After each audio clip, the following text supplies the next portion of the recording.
Welcome to remix king channel. జీవితమంతా అయిపోయిన తర్వాత చదువుకోవాల్సిన పుస్తకమా, రిటైర్మెంట్ రోజు సహోద్యోగులకు ఇచ్చే బహుమత, ఎవరైనా మరణించినప్పుడు ప్లే చేసే సీడీనా, అది కేవలం హిందువులదేనా? పని పాట వదిలేసి సన్యసించమని భగవద్గీత మనకు చెబుతోందా? కాదు, అవన్నీ అపోహలు మాత్రమే. ఒక్క ముక్కలో చెప్పాలంటే Bhagavad Gita dynamic prescription for life. సంతృప్తి సంతోషాలు నిండిన జీవితం గడపాలంటే, చేస్తున్న పనిలో విజయం సాధించాలంటే గీతను అర్థం చేసుకోవాలి.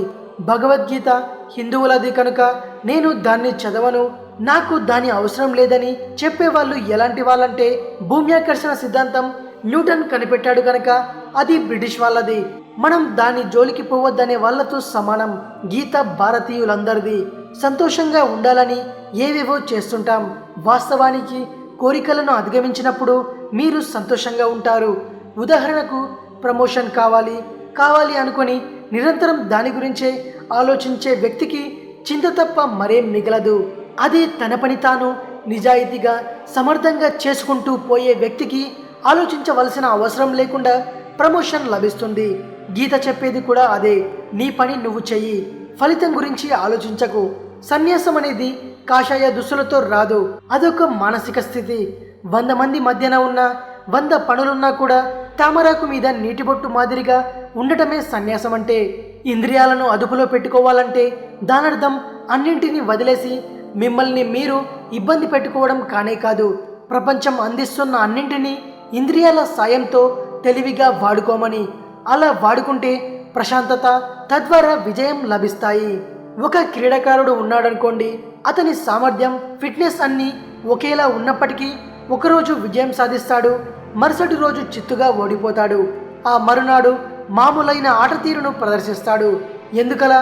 అదే మైండ్ చేసే మ్యాజిక్. మైండ్ ప్రశాంతంగా ఉంటే, ఉత్సాహంగా ఉంటే దేన్నైనా సాధించవచ్చు. ప్రశాంతతను సాధించడం ఎలాగో భగవద్గీత చెబుతోంది. కేవలం మీకోసమే అనుకొని మీరు చేసే పనుల్లో రాణించలేకపోవచ్చు. నేను అన్నదాన్ని అధిగమిస్తే మీకు కొత్త శక్తి వస్తుంది. ఉదాహరణకు, కేవలం నా ఆనందం కోసమే ఆడుతున్నాను అనుకునే క్రీడాకారుడి భవిష్యత్తు అక్కడితో ఆగిపోతుంది. అదే దేశం కోసం ఆడాలి అనుకుంటే వెంటనే అతడిలో కొత్త ఉత్సాహం వస్తుంది. ఏకాగ్రతతో ఆడతాడు, అతన్ని తప్పకుండా విజయం వరిస్తుంది. నా కోసం కాదు అనుకొని చూడండి, ఏ పనిలోనైనా మీకు బాధ్యత పెరుగుతుంది, ఏకాగ్రత పెరుగుతుంది. భగవద్గీత చెప్పేది అదే. అసలు భగవద్గీత ఏం చెబుతుంది? ధర్మధర్మాల గురించి చెబుతోంది, కర్తవ్యం గురించి చెబుతోంది.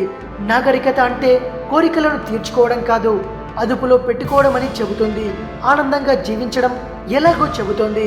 సుఖం, శాంతి, త్యాగం, యోగం అంటే ఏమిటో చెబుతుంది. ఏది శాశ్వతమో ఏది అశాశ్వతమో చెబుతోంది.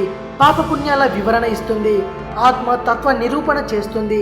స్వకల్యాణం కోసం కాక లోక కళ్యాణం కోసం జీవించమని చెబుతోంది. జ్ఞానం, మోక్షం, బ్రహ్మం, ఆధ్యాత్మం అంటే ఏమిటో చెబుతోంది. ఎవడు పండితుడో ఎవడు స్థితప్రజ్ఞుడో చెబుతోంది. ప్రతిఫలాపేక్ష లేకుండా కర్మ చేయడంలో ఉండే ఆనందం ఎంతో చెబుతోంది. మంచి పనులు చేసేవాడికి లభించే శాశ్వత కీర్తి ఎంతో చెబుతోంది. పరమాత్ముడికి ఎవడు ఇష్టడో చెబుతోంది. ఆయన్ను చేరే మార్గాన్ని చూపిస్తుంది.